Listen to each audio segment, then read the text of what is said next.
Rattata, what a wonderful team. Hey everyone, how's it going? So I thought I'd upload a less controversial video today, so here's Kakuna Rattata Part 3. I'll talk about the other video at the end of this video. I do have a couple things to say on that, but yeah, at this point in the run, it actually starts getting a lot easier. So like, I have to fight this Team Rocket member to get to from Cerulean City to Vermilion, and he's pretty easy, but luckily he gives me Dig. And Dig is pretty useful because Lieutenant Serge is an electric gym, and a lot of his Pokemon are also steel type. So Dig is really useful because Dig is super effective both against electric and steel. So I replaced Focus Energy. Now, I kind of thought I'd use Focus Energy because, you know, with like Metapod and stuff, you might want some crits, but it never ended up working out.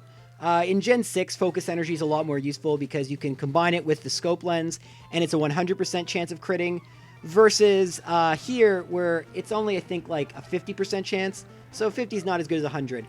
Anyway, I want to talk about this, just how easy the run gets at this point. So I'm going to show off this battle just as an example. So you can see my Kakuna is one level higher, and it's pretty tough. Like, if I were doing a Kakuna run, this would be a little difficult, and frankly, I just don't think it'd be very fun. I mean, there's really not many options with Kakuna, but Rattata, it's only on 9 health, and it takes that Spearow in one hit. Next comes out the Raticate, and I was worried about a miss, but you can see, I don't know if that crit mattered, but both go down in one hit. So, at this point, basically what's going on is because I just have 2 Pokemon and the game expects me to have more, my Pokemon are just really high leveled, so none of the fights are interesting. Like, none of them are really close. They're close if I use Kakuna, but they're close because Kakuna just uses Poison Sting. And, you know, it's really hard to find good Pokemon to train Kakuna, so I really kind of search out the trainers to use Kakuna, but the rest I just use Rattata, which is why it's at a much higher level. So I beat everyone on the SSN, and I'm about to fight Nyla again, or I'm fighting Nyla, I should say. So this was an accident. I meant to send out Rattata, and this kind of cost me. I get sand attacked by Pidgeotto, but I still get off not just 1 Hyper Fang, but 2. The second one was accidental. I definitely would have gone for Quick Attack because it has better accuracy, but luckily I get the Pidgeotto. Next comes out the Raticate, and I don't get a miss. Now, Hyper Fang only has 9% accuracy, 90% accuracy, and with the sand attack, I believe it goes down by like 12%, so it's not very good, but I've gotten 4 to hit in a row, so I'm feeling pretty happy, and now I just need 1 more to hit, and I should be good, right? So I get the Hyper Fang off, and I get a miss, so that kind of sucks, and then I get Embered, and I get Burnt. So that really sucks, but luckily I have Guts, but I can't get that Hyper Fang to hit, and the burn damage is actually going to take me out, and, well, even though Kakuna is a level higher, yeah, that's about how useful Kakuna is. And, basically, at this point, I decided I was going to go, after I healed up my Pokemon, of course, that's automatic, but I was going to go fight the trainers on Route 11. Now, the thing with Kakuna, and I was sort of getting at this point before the battle started, is that because of its inability to use any other move but Poison Sting, which is base 15 power and Poison type, it just is really ineffective. So it can't affect Steel Pokemon, which, because it's FireRed, there aren't too many of them, but Poison Pokemon, like, for example, if I were doing a solo Kakuna run, for example... Oh yeah, by the way, this fight's a joke. I think I take 5... I use 5 Hyper Fangs, and that's about it. So nothing really to say here. But yeah, getting back to Kakuna, because, you know, really, at this point, I'm just using Rattata, and I try and use Kakuna. I really want them to be close in level, but it's so tedious for me. Like, especially against a poison Pokemon where Kakuna has no chance of poisoning. Oh yeah, that's Smokescreen, by the way. I was going to get really pissed off if I missed. But this time I remembered to go to Quick Attack, and down goes Charmeleon, and Nyla has finally been defeated. So my record against Nyla isn't great. I have 2 wins, 2 losses. Hopefully that will improve, but I have a feeling the final Nyla fight will be really difficult. Anyway... I guess I should say what's going on in the game. So basically, if you haven't played Pokemon Red, what you have to do at this point is get the Hidden Machine cut in order to advance. So the Hidden Machines allow you to tackle certain obstacles, in this case, cuttable trees. Now, in Generation 1, due to glitching, it is possible to skip this HM.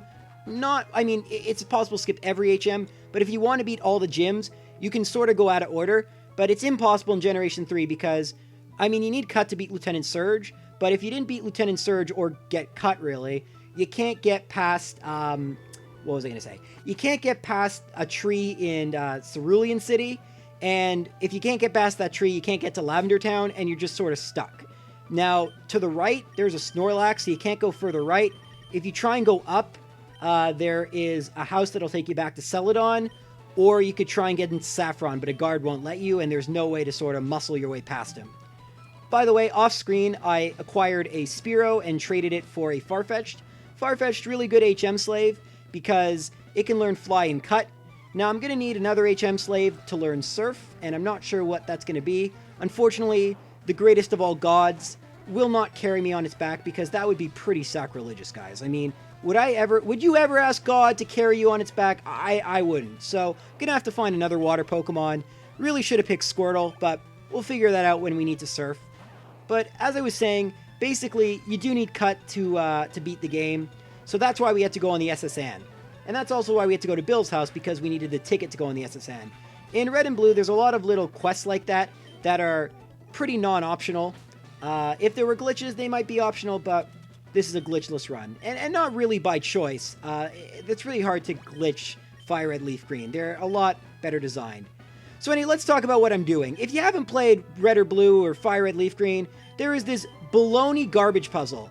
And basically, the way it works is that, and this fight's really easy, I'm not even going to talk about the fight.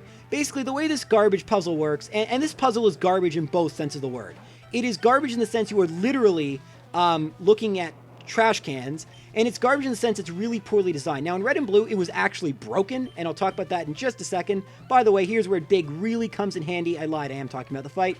Magnemite, both steel and electric. Hyper Fang would be not very effective. Dig, super effective. So it's a super good move to teach Rattata. But basically, the way the puzzle is supposed to work is that you randomly will find a switch, and then in one of the trash cans adjacent to this trash can, there will be another one. But if you select one of the trash cans adjacent and it doesn't happen to have the second switch, then the trash cans will reset. So that's amazing. And in Red and Blue, it's actually broken such that the top right trash can always be the second lock, even though it's clearly not adjacent. Now, I used to speedrun, very badly, Pokemon Blue. Oh, there, I got it. I used to speedrun pretty badly Pokemon Blue, so I started to memorize the Red and Blue pattern, but it's completely different than the FireRed Leaf Green. FireRed Leaf Green, it actually kind of works like it's supposed to. Another change, by the way, is you don't have to fight any trainers in Red and Blue or Yellow, but you do have to fight this guy in the gym. There's no way to get around him. So once you do the garbage puzzle, you can finally get to Lieutenant Serge. This is literal. I don't know. I was about to say literally there. This is honestly my least favorite part of the game. But yeah, Lieutenant Serge, this fight, I'm going to be paralyzed, and you can see a quick attack took out Voltorb. Like, I'm not even using Hyper Fang. I used quick attack. And so Pikachu comes out, and once again, I go for quick attack, and I'm using like my least powerful move. And now Raichu comes out, and I decide to go for Hyper Fang here, and Raichu goes for double team, so I was pretty nervous, and I get paralyzed. Raichu goes for a second double team, so it's actually going to be a very low chance of hitting, and I get the hit. So I guess that makes up for the Charmeleon luck I got. But yeah, this fight was really, really easy, and I expect most of the gym battles to be pretty easy from here on in. I mean, Rattata and Kakuna are just going to be gaining levels more and more, and so, by the way, I get the TM for Shockwave, and Rattata basically has to do everything because Kakuna can only learn Poison Sting. So I'm going to be using Shockwave against flying Pokemon, certain water Pokemon. It's going to be useful. So yeah, that will be a thing. But that's the end of this video, so stay tuned for the next part.